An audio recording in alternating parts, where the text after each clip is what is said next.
और एक और बड़ी खबर, यूक्रेन ने शुरू कर दी है बेलगोरोद की घेराबंदी। कई तरफ से बेलगोरोद को घेरने की तैयारी है। छोटे छोटे टुकड़ियों में यूक्रेन की जो सेना है वो बढ़ गई है और टीम बना ली गई है। तो बेलगोरोद में भी बेलगोरोद के साथ ही बड़े टारगेट की तैयारी है।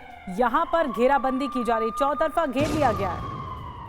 और इधर बेलगोरोद के लिए यूक्रेन ने खास रणनीति तैयार की है। यहाँ यूक्रेन के जवान एक साथ आगे नहीं बढ़ रहे, बल्कि कई छोटी छोटी टुकड़ियों में उनको बांटा गया है जो अलग अलग रास्तों से आगे बढ़ रही हैं। इनके हमले करने का तरीका भी बेहद अनोखा है। दरअसल जब किसी भी रूसी चौकी को चारों तरफ से घेरा जाता है तो सभी टुकड़ियां एक साथ हमला नहीं करती, पहले एक तरफ से हमला होता है। अगर ये टुकड़ी विफल होती है तो तुरंत दूसरी टुकड़ी हमला कर देती है। यह सिलसिला तब तक चलता है जब तक रूसी चौकी तबाह न हो जाए। यूक्रेन की एक टुकड़ी में करीब 15 से 20 पैदल सैनिक होते हैं, जबकि एक mine clearing vehicle, Bradley infantry fighting vehicle और मैक्स प्रो सैन्य वाहन, स्ट्राइकर बख्तरबंद वाहन और BTR-4 इन्फेंट्री फाइटिंग व्हीकल शामिल होता है।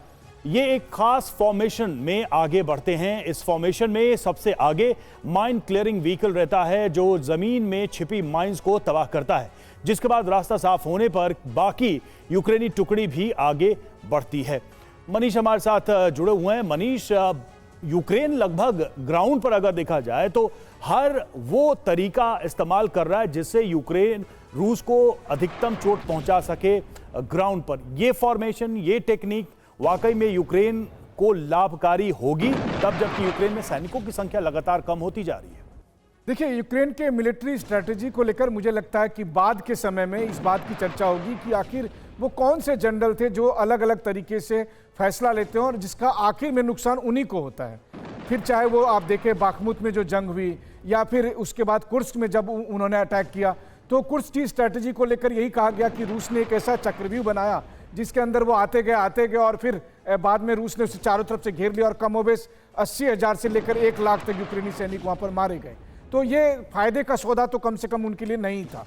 बाखमुत में भी वही हुआ, बाखमुत में बड़ी संख्या में यूक्रेनी सैनिक मारे गए, सोलेदार में भी वही हुआ, अवदीवका में भी वही हुआ। तो एक के बाद एक वार के मोर्चे पर यूक्रेन की स्ट्रेटेजी यही इसी तरह से रही। जबकि इसके उलट अगर आप देखें तो रूस को जब लगा खेरसॉन में सेना को पीछे हटानी चाहिए, उन्होंने खेरसॉन में सेना को पीछे हटाया।